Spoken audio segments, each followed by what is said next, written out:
Imagine for the moment that you're in the midst of planning a major war, to be launched against some rival power. Your enemy has a formidable fleet of warships, maritime or interstellar, it doesn't matter. But until that fleet is destroyed, you won't be able to force any kind of surrender. So, how are you going to go about this? Well, depending on where and when you find yourself, the technology might be different, but the guiding principles will be the same. Through a combination of materiel, tactics, and logistics, your forces will develop offensive or defensive strategies designed to create the conditions for a decisive battle. A single victory that can directly lead to a rapid resolution of the conflict. The Battle of Salamis is maybe the definitive example, when outnumbered Greek warships destroyed as much as half of the Persian navy. A more modern example would be the Battle of Tsushima, in which a Russian squadron sailed halfway around the world just to get annihilated by the Empire of Japan. The problem is, creating the conditions for a decisive victory is easier said than done. If that weren't the case, then everyone would be doing it. There's two very broad reasons for this. The first is that your enemy isn't stupid. They know exactly what you're trying to achieve because they're looking to do the exact same thing to you. And millennia of naval theory and doctrine gives admirals plenty of options in how to press their advantages, but also how to mitigate their weaknesses. When a naval force is losing a battle, there are steps it can take to potentially prevent it from losing decisively. The second issue is, the scale of military conflict increases as civilization advances. As soon as navies become sophisticated enough to the point where they're operating multiple fleets across many different theaters, the chances of a single victory ending the war are not impossible, but pretty low. Put another way, the more sophisticated a nation, the better it becomes at taking a hit and recovering from it. The Battle of the Red Cliffs, the Battle of Trafalgar, the Battle of Midway, and countless others, these were all massive victories, but not enough to definitively end their respective wars, or in some cases, even settle the question of naval superiority. Even the Battle of Salamis itself wasn't quite the decisive victory that the ancient Greeks would want us to believe. Instead, while decisive victories are obviously still important, they more often decide the outcome of a single campaign, and not necessarily a war as a whole. Oh, but I hear you saying, creating the conditions for multiple decisive victories across many different theaters, that's gonna take too long. Isn't there some surefire way to destroy an entire fleet? Something really clever that all those nerds like Nimitz, Yamamoto, Nelson, Tirpitz, Drake, and my main man Ernest Joseph King, Chief of Naval Operations, United States Navy, were just way too stupid to ever think of?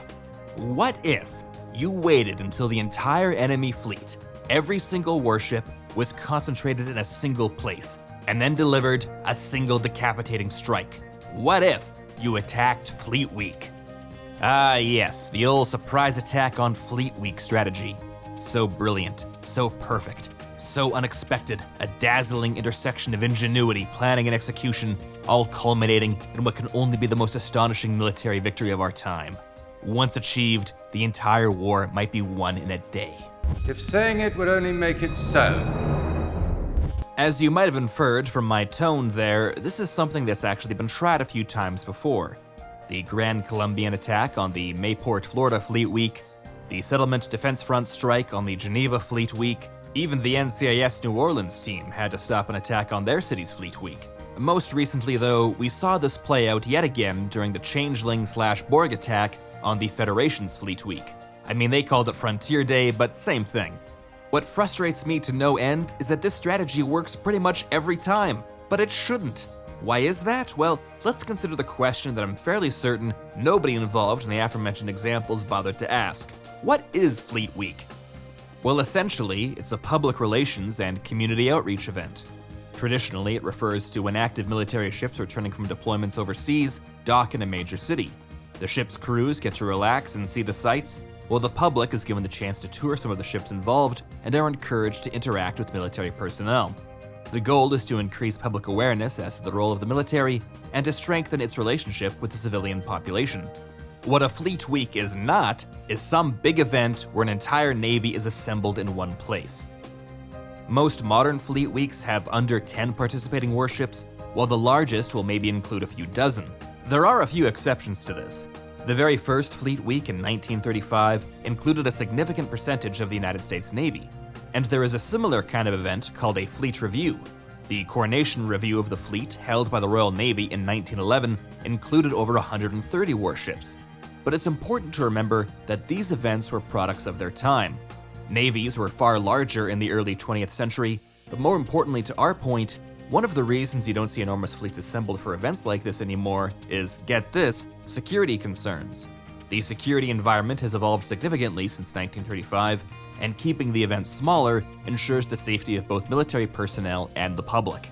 And yet, across alternate worlds, these practical and obvious considerations are always overlooked, and Fleet Week becomes a parody of itself, prioritizing spectacle over security to a cartoonish degree.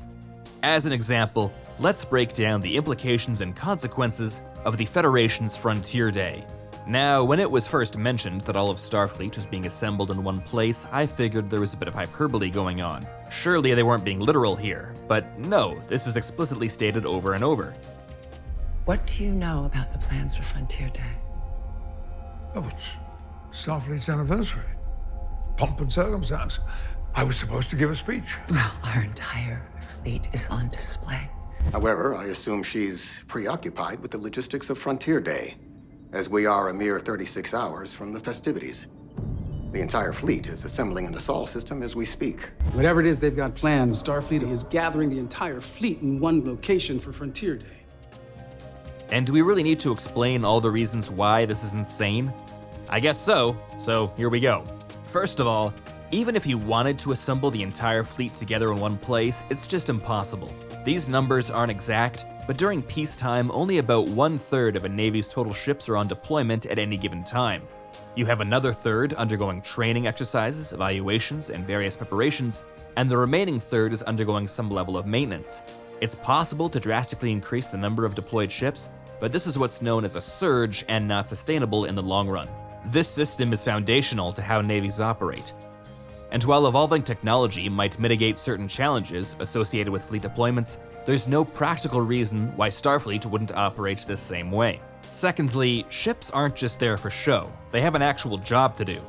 On any given day, Starfleet vessels might be conducting missions of exploration, deterrence, diplomacy, scientific research, search and rescue, law enforcement, space traffic control, disaster relief, and I'm sure several hundred other duties. None of these responsibilities go away just because it's Frontier Day. But let's imagine there's some magical space solution to everything I've just talked about. Even if you could assemble the entire fleet in one place, why would Starfleet want to? The Federation is a pretty big entity. There are hundreds of member worlds, thousands of colonies, all spread out across thousands of light years.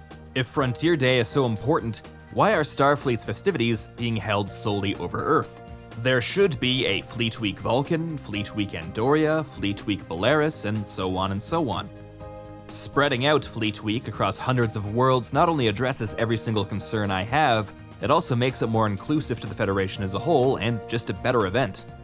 But again, I can already hear some of you saying, "Ah, Mark, you poor fool. The changelings were responsible for everything. Did you miss that? There were people in Starfleet who knew this was a bad idea and even tried to address it." Geordie, allow me to introduce this young Jean-Luc, man. we don't have a lot of time. I'm in the middle of my third memo to Starfleet objecting to gathering the entire fleet in one location for Frontier Day. Well, no, I actually did catch that. But to counter this argument, I need to invent and then invoke what I'm going to call Mark's first law.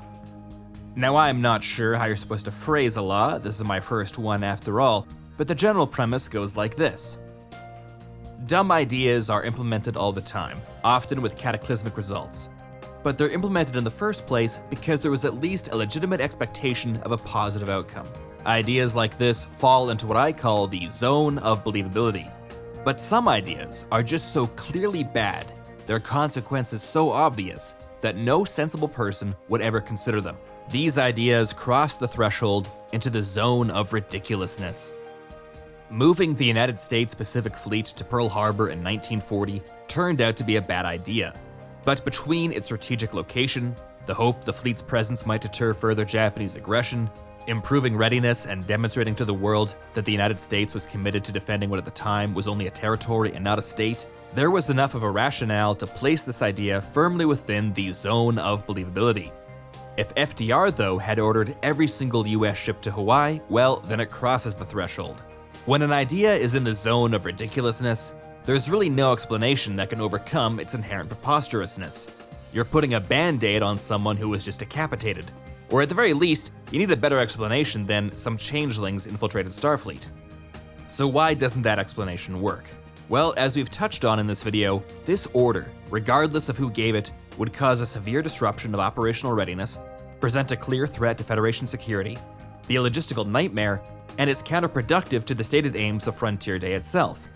Ordering every ship in Starfleet to a single location is so nonsensical that it would irreparably damage the credibility of not only the person who ordered it, but anyone who followed it.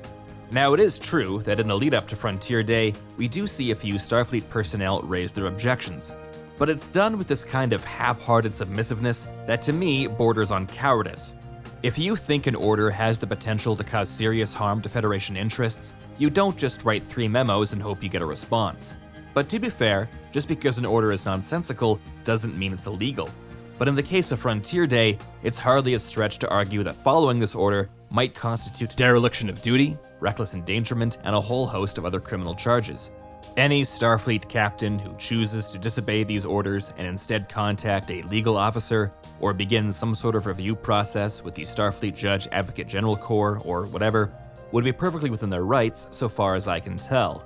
But that's not all, because some institutions, particularly those concerned with the consequences of its personnel mindlessly following orders, not only provide the option for harmful orders to be disobeyed, but actually require it. Disobedience is a feature, not a bug.